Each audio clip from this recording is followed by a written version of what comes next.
Hello class. This is a video about evidence. How much evidence do I need? In Essay 2, you are stating a thesis in your introduction, and then you support that thesis with evidence for the rest of your paper. So our theme is, how much evidence do I need? Especially for a big claim. For example, Ta-Nehisi Coates, in our book, argues that the black body is targeted for destruction. Well, that's a big thing to say. He's talking about America, a country of more than 300 million people. So he's making a big claim. So in this video, we're going to think about what it means to give evidence for a big claim like that. To do that, we're going to look at logical fallacies, errors in the logic of an argument. If you take English 221, English 230, or English 220 after English 100, then you will study logical fallacies more. So this is a preview of our more advanced courses. The hasty generalization fallacy. To draw a conclusion about a population based on a sample that is not large enough. So when I say a population, that just means a whole bunch of stuff, like all the people in your city or all butterflies or any kind of generalization. You make a general statement about a lot of things. And if you say something about a lot of things with only a small amount of evidence, a few examples, then you're committing the hasty generalization fallacy. Your argument is no good because you're making a big generalization with just a little bit of evidence. Example, claim, teenagers don't like TikTok. Evidence, my teenage sons don't like TikTok. You can see that this argument is no good. I'm making a big generalization about teenagers based on just the example of my two teenage sons.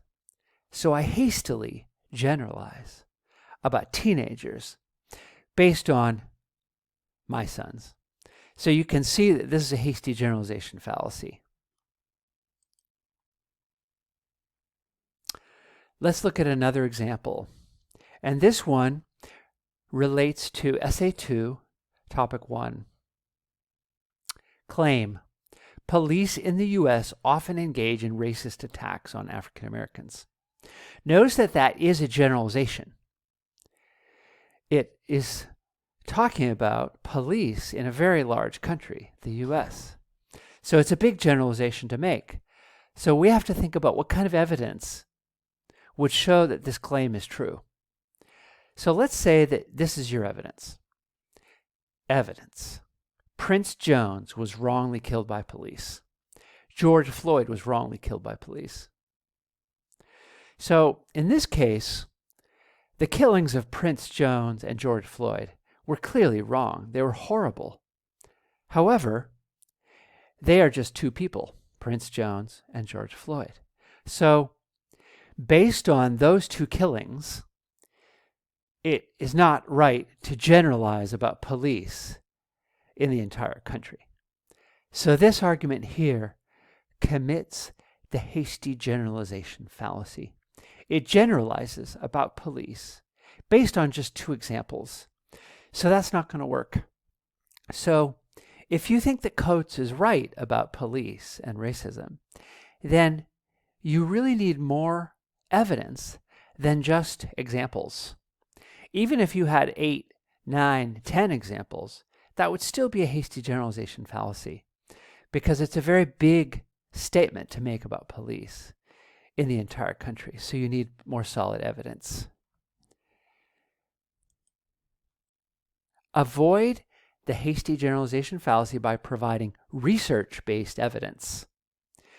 And so research-based evidence is going to mean something more scientific. Somebody systematically collected information. And they collected information about a lot of people, not just a few examples, okay? So this is a way to avoid the hasty generalization fallacy. So let's look at our example again. But in this case, I've added more evidence. Claim: police in the U.S. often engage in racist attacks on African Americans. So it's the same claim. Now let's look at the evidence. So we still have Prince Jones and George Floyd. And you want those as evidence because they're very powerful examples. But that's only two people. So I added something. According to an article in Vox, police kill.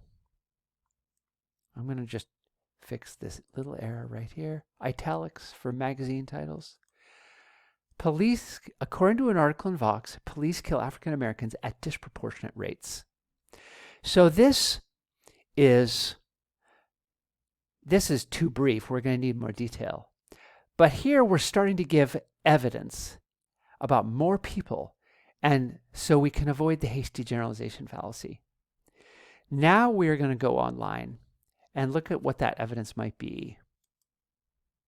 Okay. So here's the article by German Lopez. There are huge racial disparities in how U.S. police use force. Okay.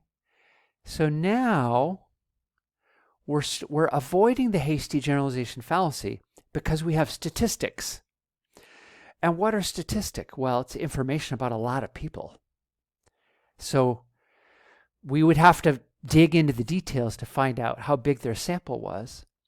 But we're not committing the hasty generalization fallacy anymore if we have evidence like this, showing that African Americans are 13% of the U.S. population, but are 31% of all people killed by police. So that's what's called a racial disparity. And you can see here the data is from the FBI's 2012 Supplementary Homicide Report. So that data is a little old, so I'm wondering if there's an update. But for our paper, we're not going to worry about that. You can still use this evidence. Also, in this article, you have hyperlinks, which are the best. Hyperlinks allow you to do research really fast and find more sources. So in this case, the disparities appear even starker for unarmed suspects, according to analysis of 2015 police killings by The Guardian. And so now you can click on the hyperlink and get to the article by The Guardian. Guardian analysis finds 102 people killed by police so far this year were unarmed, and that agencies are killing people at twice the rate calculated by the U.S. government. Black Americans are more than twice as likely to be unarmed when killed during encounters with police. So this is evidence about a lot of people. So you're not committing the hasty generalization fallacy if you use this evidence. So this is a good article. You can see there's the author for your citation. And so if you're doing topic 1, you can use this article if you want. Let me give an example from topic 2. Okay, so this is the article by Julian Aguiman. So you put his last name in parentheses if you cite. This is the article I gave you in the research toolkit. And it's about racism in northern cities and the form that it takes. So let's look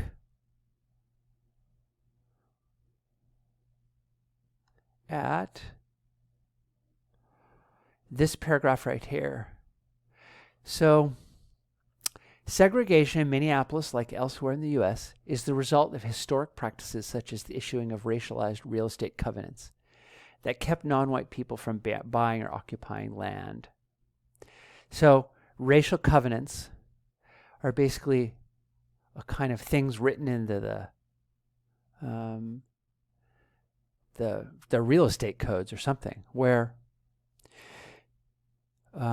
people who are not white are not allowed to buy land or houses in that neighborhood.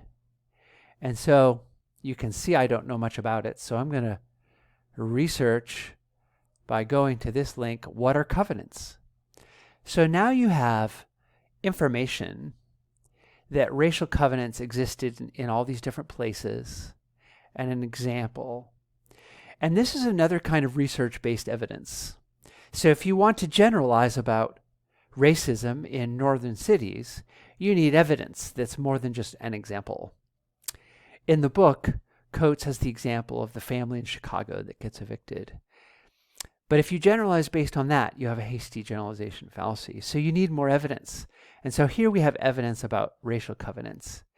And if you're doing topic 2, this is one of your topics that you'll be writing about. Okay, so going back to our PowerPoint, avoid the hasty generalization fallacy by providing research-based evidence in addition to your examples. Thanks.